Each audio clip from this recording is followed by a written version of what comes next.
Cool. Okay. So hi everyone, and welcome to UX Insiders. For anyone who is attending for the first time, just to let you know, UX Insiders is a series of live events hosted by us here at the UX Design Institute. And each event, we are joined by some of the most interesting and creative people in the field of UX. So here at the UX Design Institute, we provide world-class education to help people start exciting careers as UX professionals. So the idea then behind these live events is to give some insight into what it's actually like to work in the UX industry. And we do that by talking to some of the best people working in UX right now. And today we are really lucky to be joined by Chen from DuoLingo. So that's Charlotte there. Charlotte is a product designer with the growth team at DuoLingo.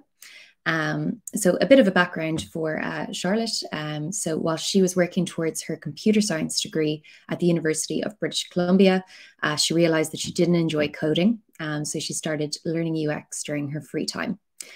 So we are really excited to have Charlotte with us here today. So before we officially begin the event, I just want to mention that we will have time for Q&A as we go along. So I'll ask anybody tuning in if you'd like to just type your questions you have for Charlotte in the questions panel. And if you see a question that you'd particularly like to hear the answer to, if you could upvote it, please, that will just let us know which questions others are interested in too.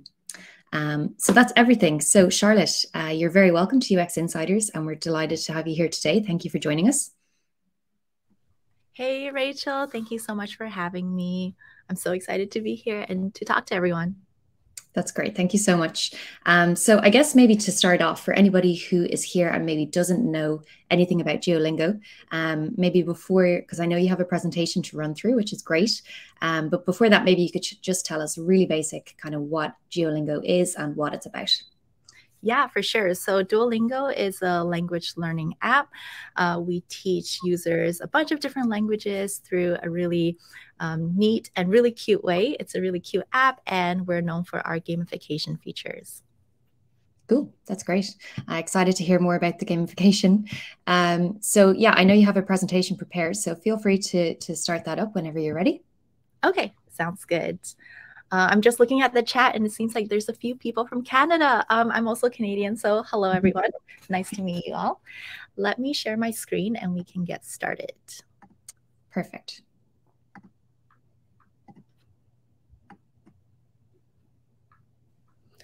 Cool. All right, so I have prepared a presentation. I made it in Figma, and yeah, really pumped to get started. So hey everyone, my name is Charlotte Chen. I'm a product designer here at DuoLingo. I'm from Vancouver, Canada, and that's where I was born and raised. And I moved to Pittsburgh, which is where the DuoLingo HQ is, about a year ago. So a few things I wanted to cover today.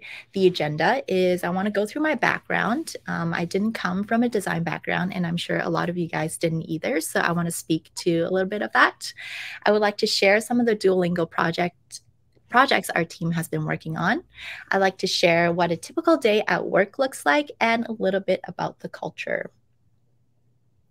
This sounds great, Charlotte. Thank you so much. Yeah. All right, so I studied computer science at the University of British Columbia. I absolutely hated it. I didn't know how to code. Taking classes was not fun for me, and I just didn't understand anything. So then I was like, okay, I enjoy talking to people. I kind of enjoy the business aspects. So then I got my real estate license at 19 years old, and then I became a realtor. That was a really interesting experience because I had clients and then I had to balance school. So that was hard and a little bit silly because I had to tell people that, yeah, sorry, I can't meet you today because I have to go do an exam. So yeah, that didn't last very long. And then my mom told me to go back and get my degree. So then I continued studying computer science at UBC. Nothing has really changed. I still didn't really enjoy it. But a pivotal moment was when I attended my first hackathon at the University of Washington. Here, I kind of got to realize that there is there are more jobs in tech and not just coding. So this is where I got to design for the first time. I got to work with a team of engineers, and it was just a really fun experience. I shared a bit of my experience on my YouTube channel, and you can watch the hackathon vlog here. So then continuing on, I realized, wow, design is a lot more fun than coding. So then I continue learning design on my own. I just Googled basically everything after class, and that led me to getting my first design internship at Experio. So Experio is a startup based in the Bay Area, and I spent a summer there. It was a lot of fun.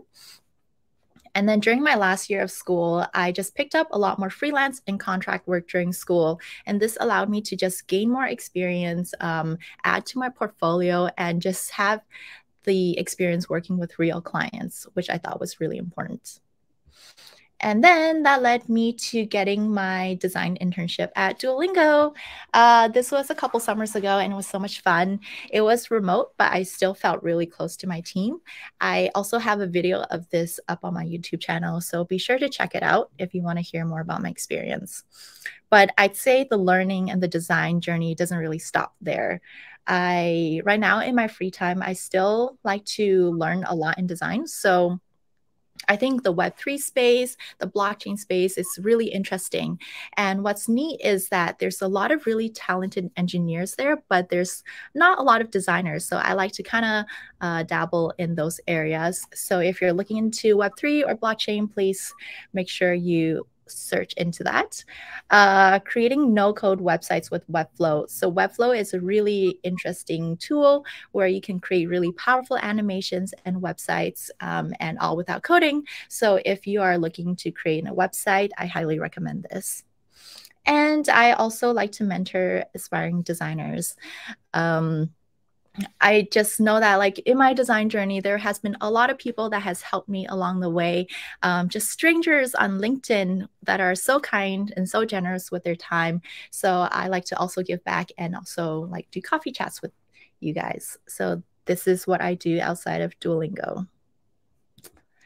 Moving on, just to speak a little bit about coming from a non-design background, because that was me, we have to catch up. We don't have design school, so we have to kind of learn everything ourselves. But I'd say this is not a bad thing because we can play it to our advantage and bring in experience from other industries. And I think the people who are actually coming from different industries, they actually make a really strong designer. So a few things you have to keep in mind. Number one, you have to be good at your technical skills. So learn the product design. That's through Google, online courses, or maybe through a boot camp. You really have to practice and hone in on your craft. And then you can show off your skills through your portfolio. Secondly, soft skills, I think, are just as important. So attend hackathons and work with other engineers and PMs, create hobby projects with other designers, and work on your communication and teamwork. Because UX design, you're usually not working alone. You usually work in a team, so it's really important to also brush up on your soft skills. And lastly, network. Networking is so important. Coffee chats with other designers to learn about their experience, attending conferences for more design exposure, and just talk to everyone. Since we don't go to a design school, really, we don't have design friends. So it's really important to just really make your own friends, and that's just reaching out to strangers. So I'd say those are my main 3 tips for people who are trying to break into design from a non-design background. And I will pause there. Rachel, did you want to jump in with any questions? Yeah, great. Thank you so much. Thank you for bringing us through that run through. It's really nice to kind of see kind of where you started out and where you got to. And obviously the presentation is amazing. Love the design. So yeah, there's a couple of questions. Oh. Is that my internet or is that Rachel's? I think it's Rachel. Okay, I see the rest of you chatting. Yeah, Rachel just seems to have popped off for a second, but I can... Oh, she's back. Welcome back. Thank you very much. Yeah, I don't know why I got cut off there, but I'm back. That's the important thing. So what I was going to say was, we have one question here. So one of our viewers is really interested to learn how you started a freelance career. Ooh, yeah, that's a great question. So during school, I did a lot of networking, and I just posted pretty much everywhere online, through Facebook groups, LinkedIn, and I reached out to all my friends. I took on a lot of projects that I wouldn't say was exactly my favorite, but I still did it to just gain the experience. And I'd say your freelance career, just market yourself as a designer. Don't call yourself an aspiring designer, because no one wants to hire an aspiring designer. They want to hire someone who knows what they're doing. So just market yourself as a designer. Ask people if they need like a website redesign or like an app concept, and just talk to everyone and really network your way into your first like freelance job. Okay, great. Yeah, that's really good advice. And it sounds like in your experience, Charlotte, people were quite, forthcoming and, interested to speak with you and to help out. Would that be right? Yeah, definitely. There's a lot of friendly people on LinkedIn, and it seems like the design family in general, everybody kind of just learn design on their own. There's a lot of people like that, so they're also like super willing to help. Yeah. Okay, great. So we have another question here as well, which I think is an interesting one, because I know a lot of our students and alumni, they come from, kind of the same background as you. So kind of the more coding end of things. So we have a question here about how your background influenced your relationship now with how you work with developers and with the design handover. So I guess kind of how has that background kind of helped you? Yeah, for sure. I think that's a great question. Since you're already in tech and you have a coding background, I think because we have to work with a lot of developers, it's pretty easy to just communicate the requirements to them. And then when they're talking about something, it's usually understandable for us. And as a designer with a coding background, I think we can determine the feasibility of projects that we are designing. So we probably won't create something super complicated. We know how to prioritize features, like the features with a really high ROI, in order for the developers to create. Okay. Yeah, that's great. That's really good. I have a couple of more questions here, kind of more around DuoLingo itself. So I might let you kind of continue on for a little bit, and then we'll jump back to some questions then. Okay, yeah, sounds good. I'd love to share some of the projects that my team has been working on at DuoLingo. So let me jump right into that. So our mission here is to develop the best education and make it available for everyone. And how we do that is through our app. What's neat about our app is that everything is in bite-sized lessons. It's very mobile friendly, because we understand that people are busy and people are always on the go. So we want a way for users to just be able to learn as they're doing anything in life. And another really neat aspect is that gamification is huge. So we don't want to make learning boring. We want to make learning fun. So we disguise a lot of that through like gamifications, which I'll touch upon in a bit. I am on the growth team, and our goal is to grow our users. And I love working on this team because a lot of the stuff we work on are those gamification features. So the very first one, we have to retain new users. So this is one of the teams that I mainly work on. And the onboarding flow is one of the ways we retain new users. We want to make the onboarding flow credible. We want to make it really fun. So we recently actually redesigned the flow, and we added a little cute duo to just guide you along in your journey. So hey there, I'm Duo. Let's get this party started. And here, Duo is kind of just like your guide, and is with you every step of the way, as you're picking your languages, as you're telling Duo how much of the language you know. Duo is with you every step of the way.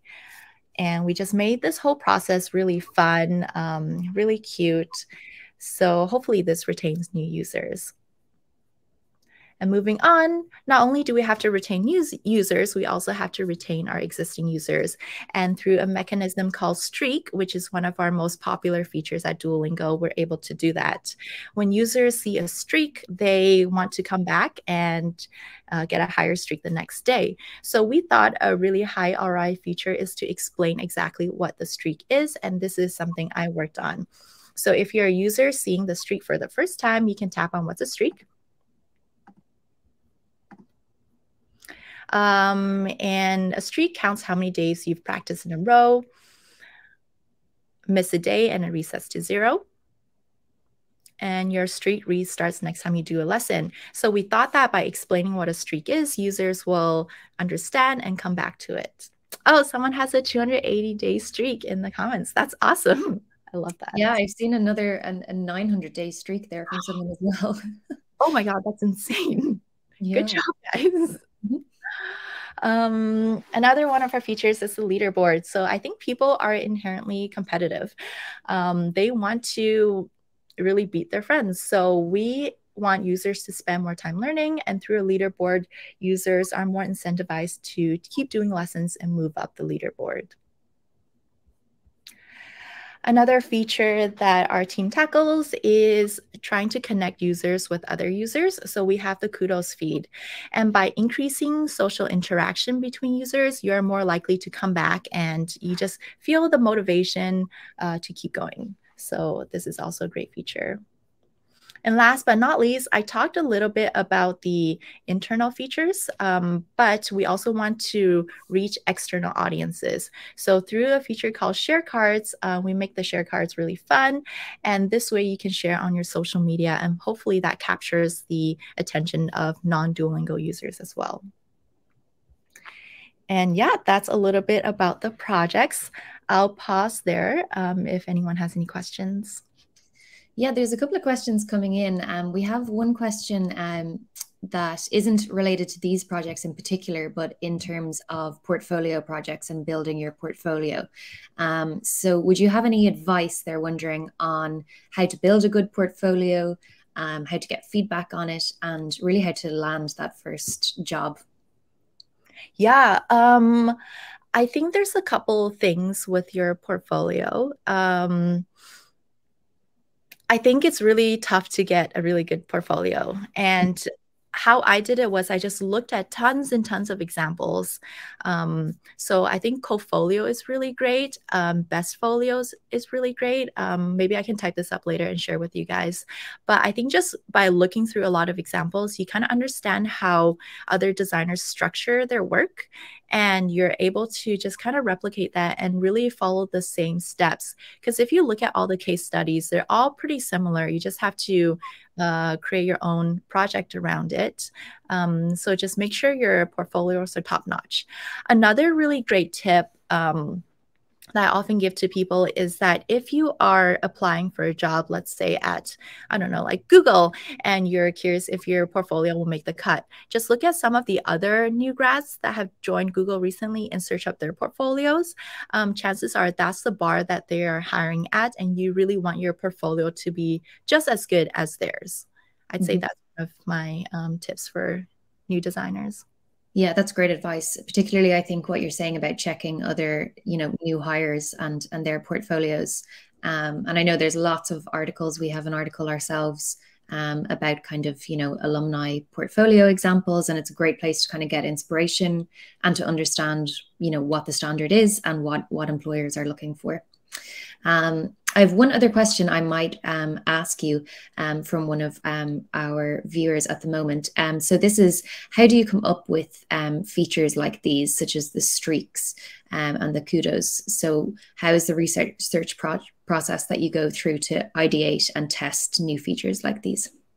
Yeah, for sure. Let me go back to those slides then.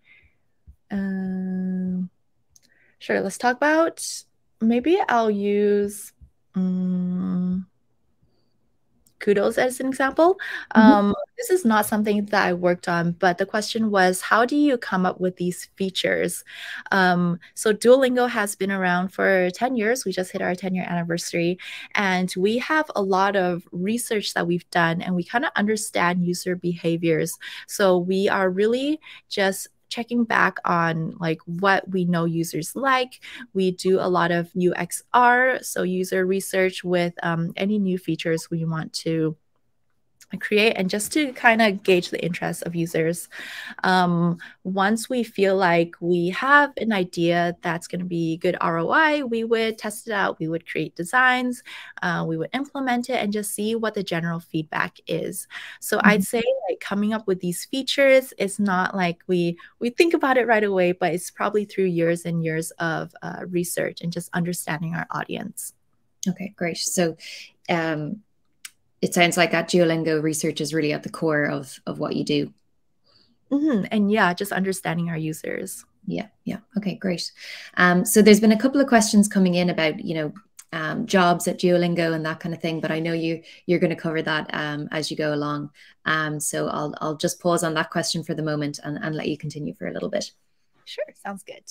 Yeah, we can definitely talk about jobs later on.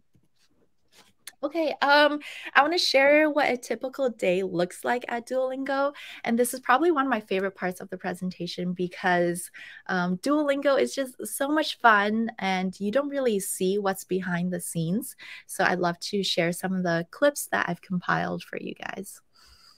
All right, so 9 a.m., I'd go into work. So this is usually some of my heads down work time. I would check Slack, check my emails, and just before everyone comes in, have some quiet time to get some work done. 9:30 a.m., play with Charlie. So this is one of the dogs we have at DuoLingo. I feel really lucky that a lot of dogs actually come in from my coworkers. So here I'm just taking a meeting and I decided to sit on the floor so I can also play with Charlie at the same time. And speaking of dogs, let me share some of the other dogs we have at DuoLingo. There's so many and I love hanging out with them all. Our office is super dog friendly. And yeah, they're so cute. I think office dogs has to be the biggest perk, right? I agree. Moving on, at 10 a.m., I'll probably do another meeting. So here we're just getting some animation alignment with Design Studio.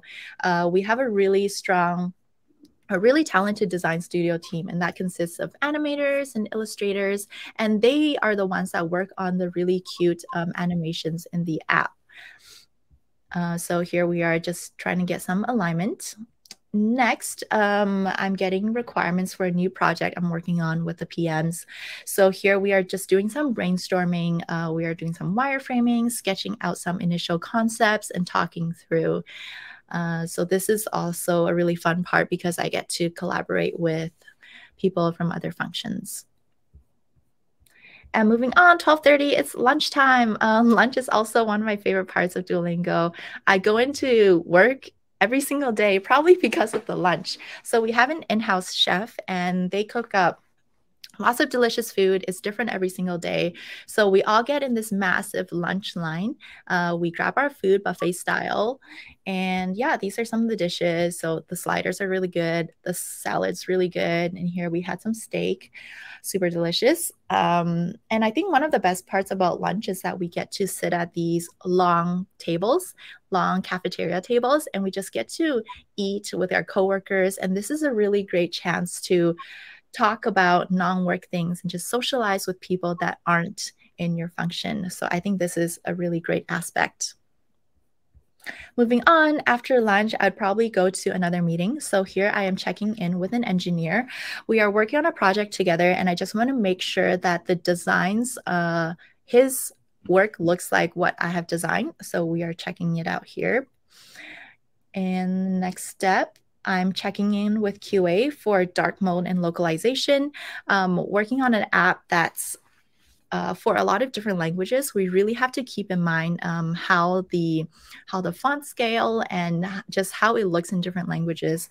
So QA is a really important step of the process, and we're just checking that it looks good on all different devices of different sizes, tablets, etc. Next, we are doing a big brainstorm with designers, PMs, and content writers. So here you can see that a bunch of us are in the Figma, just sharing ideas, sharing screenshots from other apps, and just collaborating.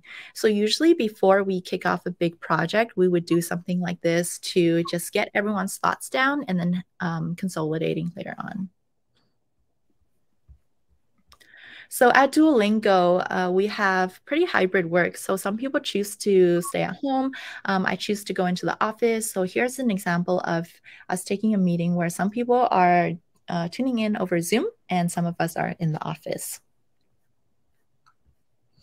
At about 4 p.m., I'm syncing up with our animators again. So here we are designing a little welcome back animation for users that are returning to DuoLingo.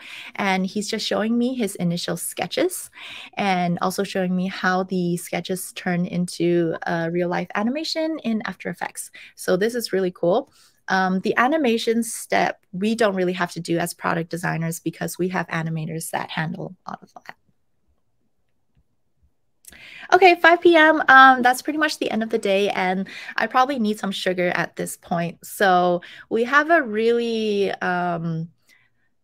well-stocked kitchen, and we have a lot of different drinks for us to grab, a lot of snacks, cereals. So this is available to us at any point of the day. And there's even a beer fridge in case you need to wind down at the end of the day. But yeah, this is great. I probably just grab something before I head to the gym. The gym is just located downstairs of our office, and it's super convenient because I can head to the gym right after work. And here I am pretending to do some workouts, just for you guys. But we have a couple of squat racks. We have free weights, basically anything that I would need in a gym. And here's me and my PM doing some weights. Yeah, and that is a typical day at DuoLingo. And I'll also pause here if anyone has any questions. That was amazing. Thank you so much for showing us that. I feel like we kind of got to live a day in your life. That was amazing. Particularly the lunches. I think you're going to have a couple of interested people in working at DuoLingo just for the lunches. So we have a question here from one of our alumni, so somebody who's taken one of our courses, and they're asking, at DuoLingo, how do you manage projects, organize cross-team collaboration, and correspond with key stakeholders? Yeah, that's a really great question. How do we manage projects and how do we work across different functions? Is that the question? Yeah. Yeah. So I will scroll back a little bit into maybe right here. So yeah, cross-function. I'd say the main people that I work with are PMs, other designers, and engineers. So with the PMs, that's where I usually get the project requirements from. And that's when we would brainstorm certain concepts, stuff we want to work on, and prioritization of features. And then next, I would work with other designers, and that's when I would probably design something and get feedback from other designers. A question just came in, what is a PM? So that's a product manager, and they usually define the requirements of a project for us. So yeah, after talking to designers and getting feedback, and the project is approved, we would bring it to this whole process called product review, where the execs check our work and make sure it's okay. And that's when the engineers would start implementing it. And at this step, I would make sure that everything looks good on the engineering side. Sometimes there's slight differences between what engineers implement and what we design. So it's really important for the designers to catch those. And then lastly, we would probably bring it live, but before we launch it, we would check with QA to make sure everything looks good. After we launch it, we wait a little bit to see the metrics come in. And if the metrics look positive, then we would keep it up. If the metrics look negative, then we would probably shut the project down and do more iterations on it. Okay, great. And the brainstorming sessions look great. I have one question here, just wondering which teams are involved, and specifically if the engineering team get involved in these brainstorming sessions. Yeah, definitely. The engineers definitely can. Usually, we just have the people on the product team doing these brainstorming sessions. But if engineers want to join in, they definitely can as well. Okay, great. Okay, perfect. I'll let you continue on for a little bit then, Charlotte. Okay, sounds good. Okay, moving on to the fun stuff. So we went through what it looks like with work. Let's go through some of the fun stuff at DuoLingo. So I love working here because I think we have a really great culture.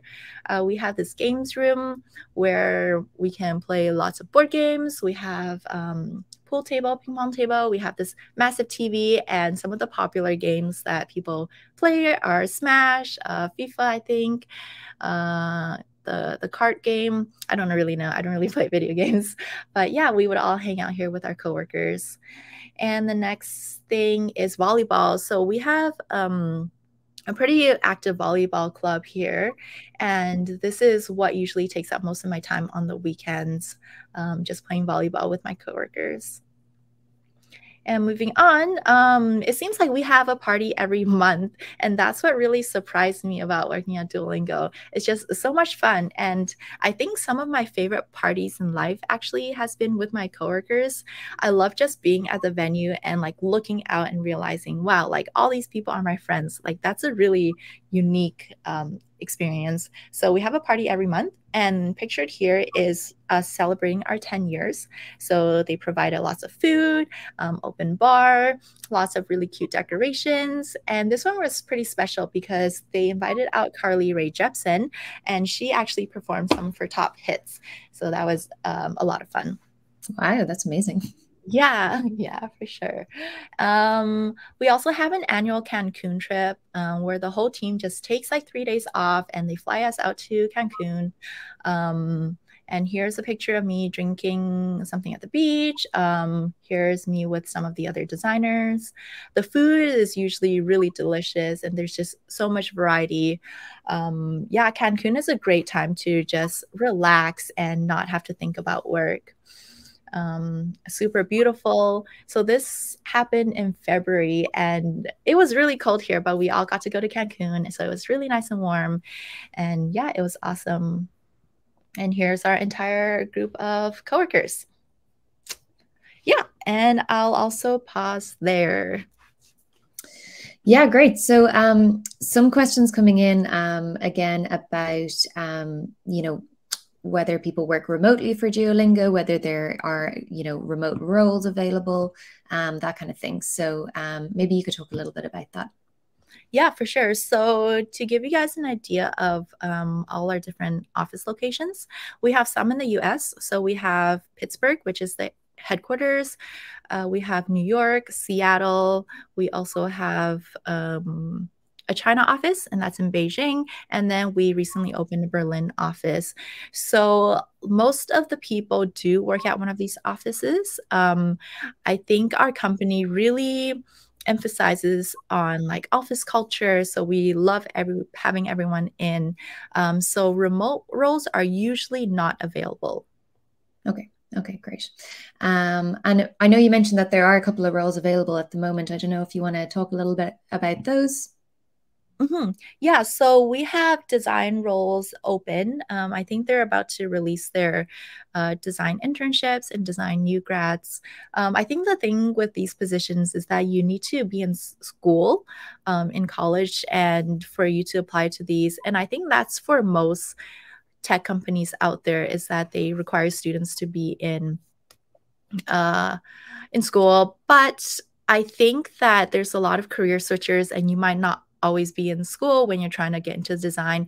So I'd say to just pick up some freelance projects, pick up contract work, and maybe apply for a more experienced role later on. Yeah. Okay, great. So we have lots of questions here. Had you finished with your presentation? Yes, I finished. Perfect. So we can jump into some questions. And thank you again so much for that. It was really, really interesting. So yeah, I guess one of the questions coming in here is about whether you work in an agile methodology. And could you tell us a bit about whether you work in design sprints? Yeah, for sure. Yes, we do have design sprints. So I think the process is usually just We might have weekly sprints, bi-weekly sprints, but basically the PM just kind of tells us, oh, what we need to do. And then we determine, do we need to do any research? Do we need to loop in other people? And then we would try to get it done and then get it approved by the next sprint. Yeah, okay. Okay, great. And someone else here is just wondering if you're involved in usability testing, or is that not something you do? Maybe that's something that sits within the research team. Mm-hmm. Yeah, that's a great question. So research, we do have a designated research team at DuoLingo, and they usually handle a lot of the research.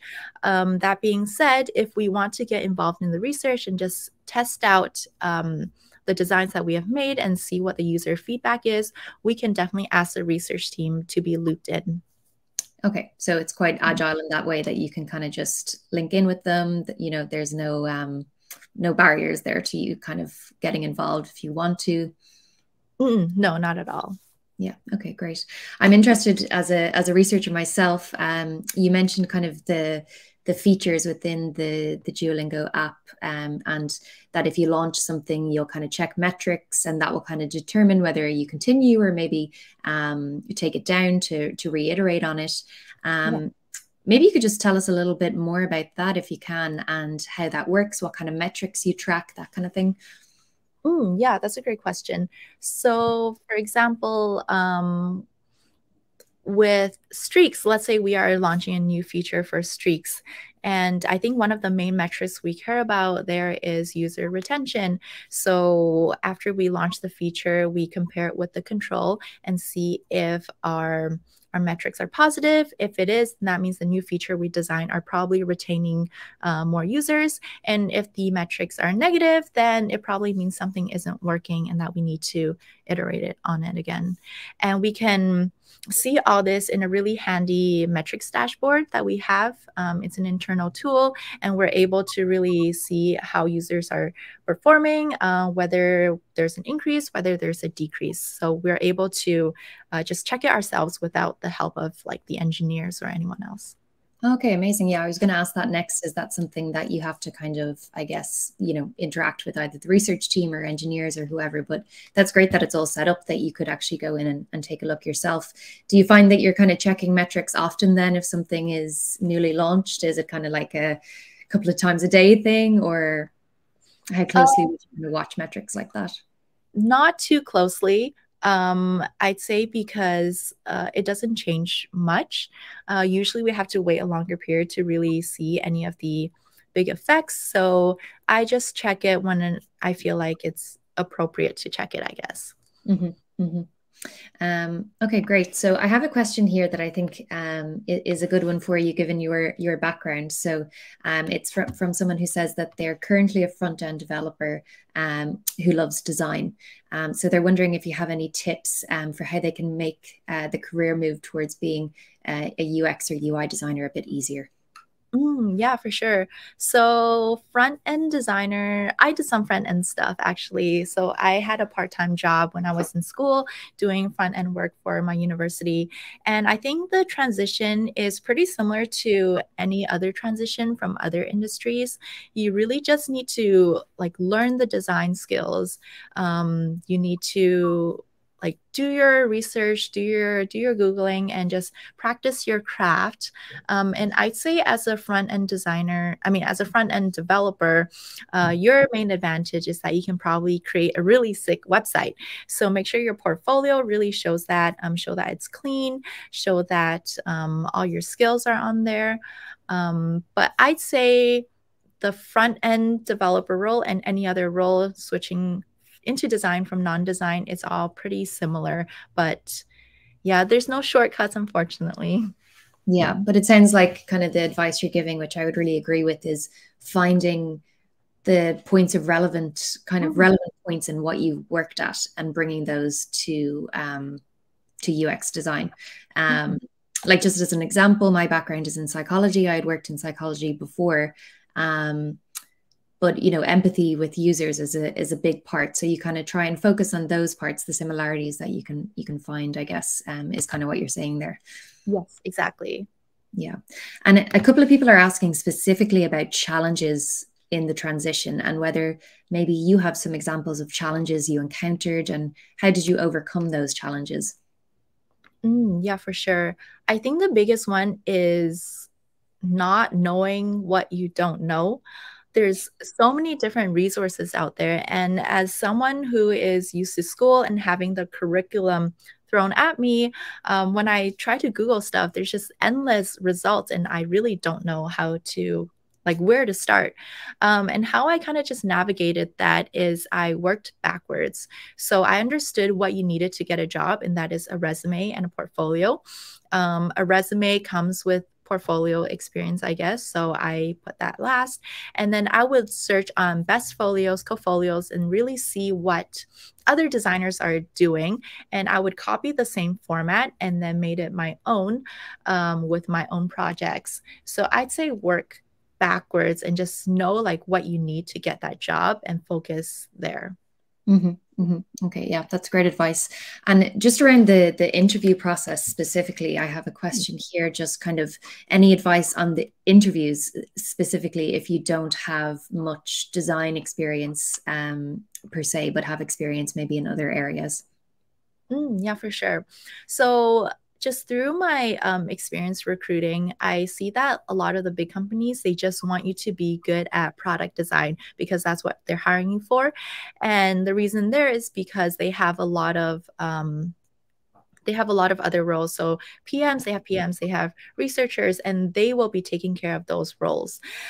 So if you're applying for a smaller company and you have a background that's not in design, I'd say that is to your advantage because you can say, oh, I can wear many hats. I have experience coding, I have experience managing projects, and definitely highlight those when you're speaking to your interviewer. Okay, yeah. Again, so kind of drawing on your experience and what you can bring to the role. And it seems like as well that you had done a lot of your own research and were able to speak kind of fluently about UX and user experience to be able to apply that. Would that be right? Yeah, definitely. Just too much Googling, I'd say. And coffee chats are also really important. You're able to see what other designers are doing and really learning from them. Yeah. Okay, great. So I have a question here about your personal favorite UX experience. So any app or website, which I think is a good question. Do you have one that comes to mind? Ooh, like one of my favorite apps with a really great UX experience. Is that what I mean? Well, I don't know. Let me look at my phone real quick. Let me see what's there. Okay, so I might be biased, but I think DuoLingo is really great. But not the language learning app, actually. We just released a math app. Okay. Yeah. So this was very, very recent. This had just gone live, and it's to teach users really basic math. And the difference between this and the main DuoLingo language learning app is that I think this app is a little bit more fun with its sound and with its haptics. So I am actually getting a lot of inspiration from there and trying to apply it to our main DuoLingo app right now. Yeah, okay, that's really cool. I didn't know that there was a math app as well now. Yeah, it's super cute. Definitely check it out. Yeah, definitely. And I guess one of the questions I had kind of when we first met was just, what was it that made you choose kind of design and UX? What was it that that helped you know that this was for you? This was the career you wanted. I talk to a lot of our students and alumni, and they talk about this one moment they had. Maybe they saw a YouTube video or read an article, and they hadn't heard about UX before, and then they heard about it, and they're like, "That's it. That's the thing for me." Yeah, that's a great question. I guess I've always been pretty artsy as a kid. I loved arts and crafts. I loved drawing, but I didn't really know how to connect that with tech, which is a booming industry.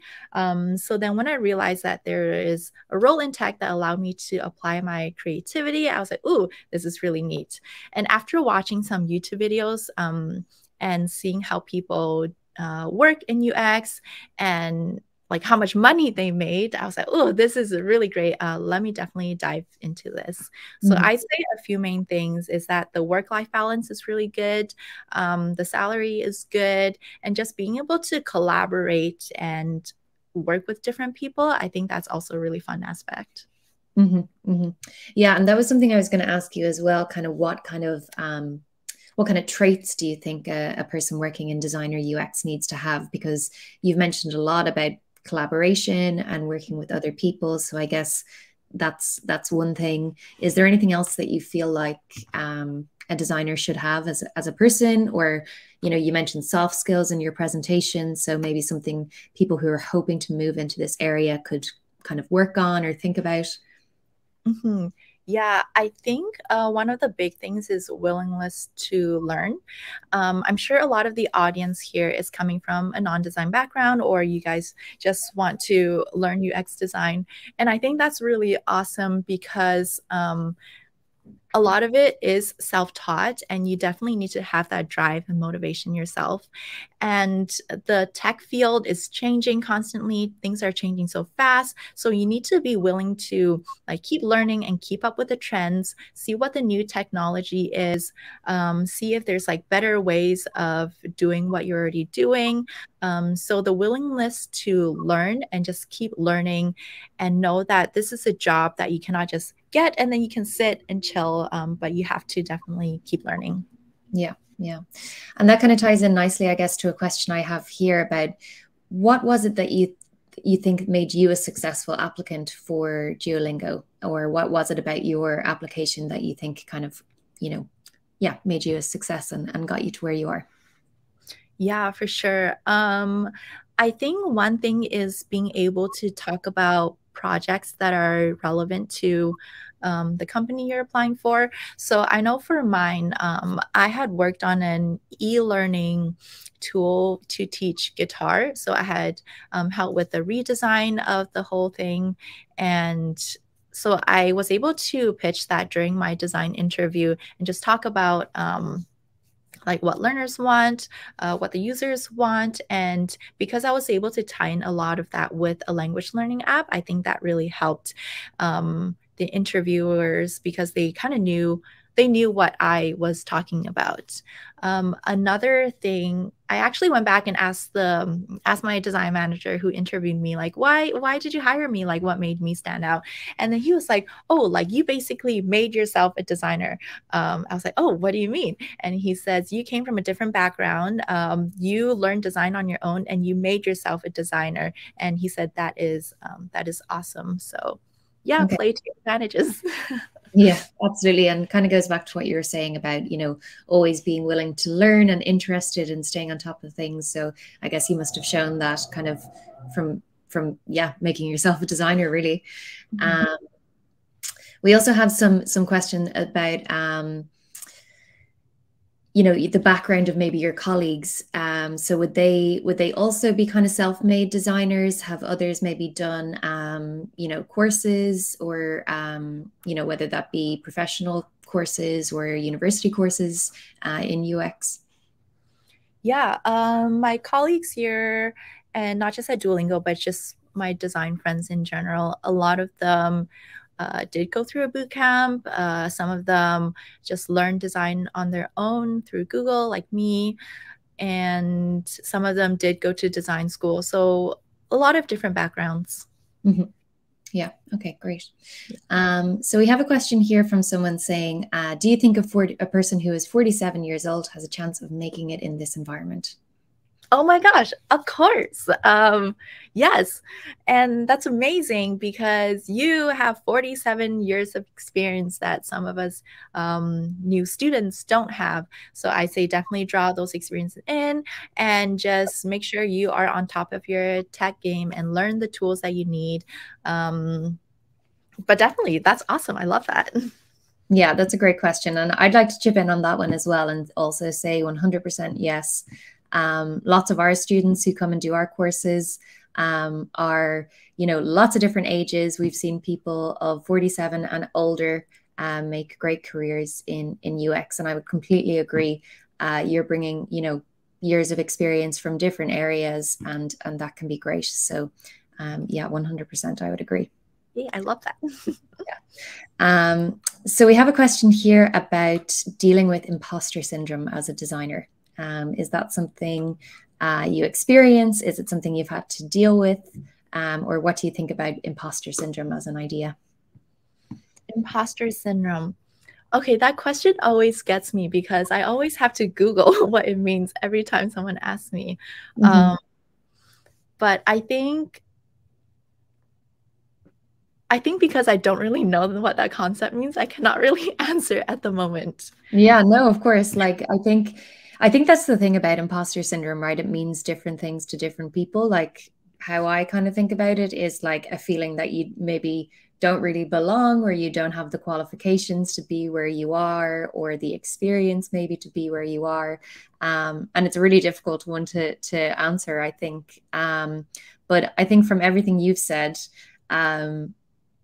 you know, you've relied on your own experiences, and you've kind of, you know, gotten yourself to the position you're in. So I guess maybe, yeah, it's a tough one to answer. I think we did a webinar actually, I think specifically on imposter syndrome. So yeah, maybe we can share the link to that one again. It's a whole kind of worms, I think, that topic. Yeah, for sure. Like, all my friends talk about it. It's definitely there. But I just have to Google the definition every single time. But I'd say my main tip is to just really believe in yourself. If you had gotten a job, then that means you deserve it. You deserve it more than any of the other applicants. So definitely don't let that keep you from just doing your best. Yeah, great. So yeah, we have a question here about you mentioned dabbling in, was it Web3? Is that right? Yeah. Maybe could you talk a bit more about that? And do you use it much now, or how do you use it? What do you use it for? We just have somebody interested in that. Yeah, for sure. I think Web3 is a really, really interesting space. Also, very controversial space to be in with the whole crypto and blockchain stuff. I know that some people really, really hate it, and some people don't really know about it, and some people really love it. But I think what's really interesting is that like the blockchain technology is really, really insane the more you learn about it. And just being able to like talk to a lot of my friends who are in that space, they're sharing a lot. And oh, I could talk all day about like crypto and blockchain stuff, but I'd say this is an area where designers are going to be really useful because there's a lot of really talented engineers, a lot of really smart people, but the things that they are designing usually don't involve designers. So it is really hard for people to break into this industry. But where they are really needing designers is because they need you to maybe design a really intuitive wallet app, or like a really intuitive, I don't know, some other app. So if you're a designer, definitely look into the space. There is a lot of smart people there who are able to tell you a lot. And yeah, designers are needed in this industry. Yeah. No, I think that's a really good point to make. And particularly because at the moment, it's a bit of an uncertain time. It has been for the last couple of years. But we're kind of seeing the same thing. You know, the demand is still there. You know, every industry still needs designers because every company needs a website now, right? So that demand is not going away. So there was a couple of questions that came through earlier, and one's come through again just about kind of programming languages and the extent to which a designer might need to understand code or know how to code. Do you think, you know, is it helpful to understand the basics of coding? Are there languages you would recommend knowing the basics of, or what do you think? That's a good question. So at DuoLingo, I've never had to write a single piece of code in my whole couple years here. I think if you're working at a smaller company and they do require you to wear a lot of hats, maybe that's something you would need to do. But if you're hired as a designer, chances are they only need you to design, and they probably have developers who are good at their roles, so they probably don't need you. I say the most important thing is to be able to communicate So I think for me, when I'm designing websites and I'm passing it off to an engineer, it's important to know like the different columns, padding, margins, like those sort of terms, but you definitely don't need to know how to code at all.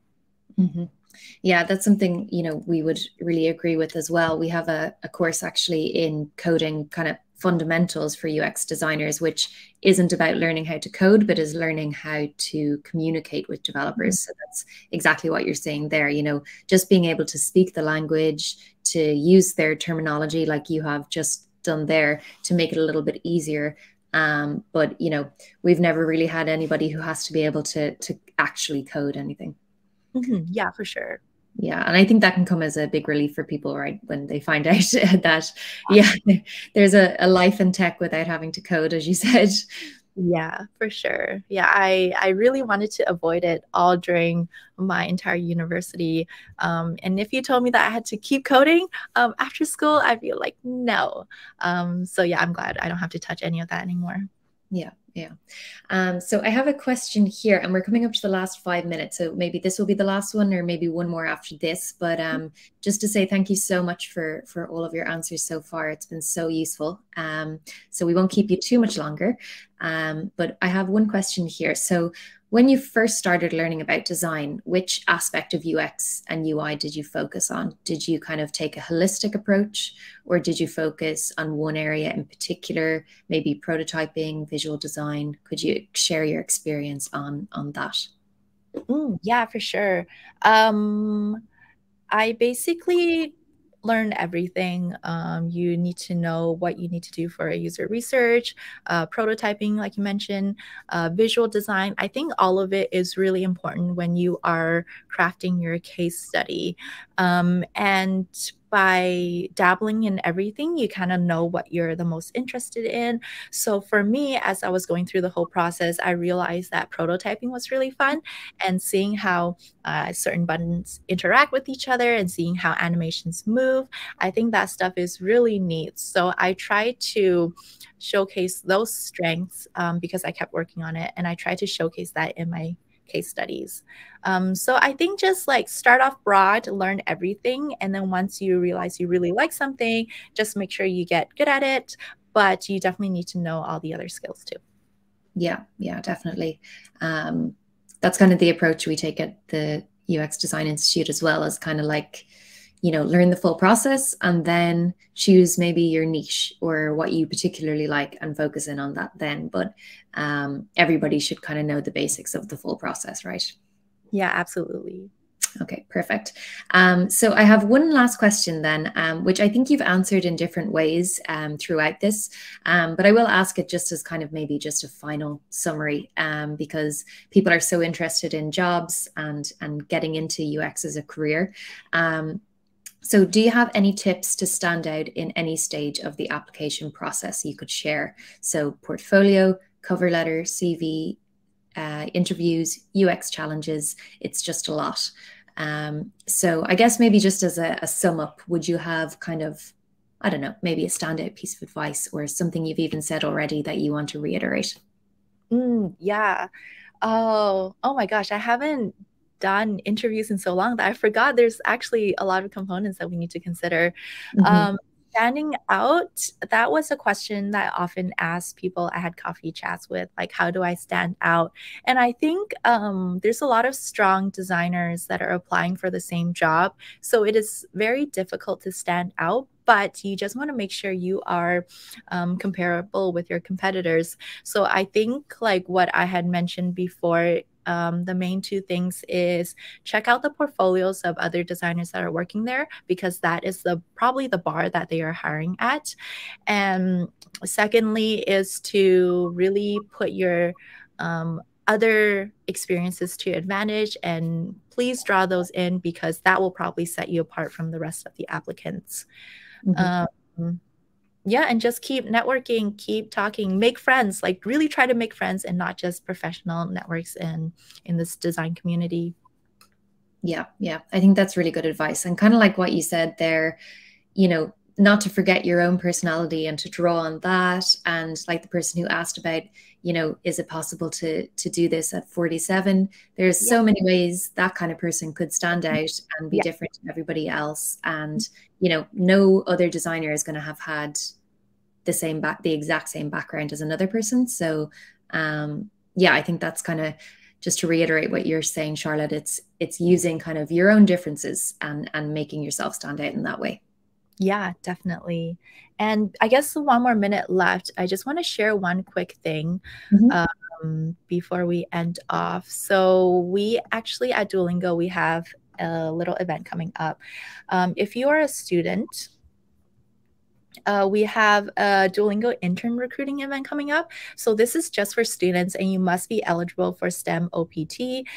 It's in 2 weeks from 3 to 5 p.m. And here's the registration link. If you're eligible, please register because you can meet other designers. I'll be there. You can meet recruiters, design managers at DuoLingo. But just keep in mind, this is just for students. So if you're a student, please attend. And I hope to see you guys there.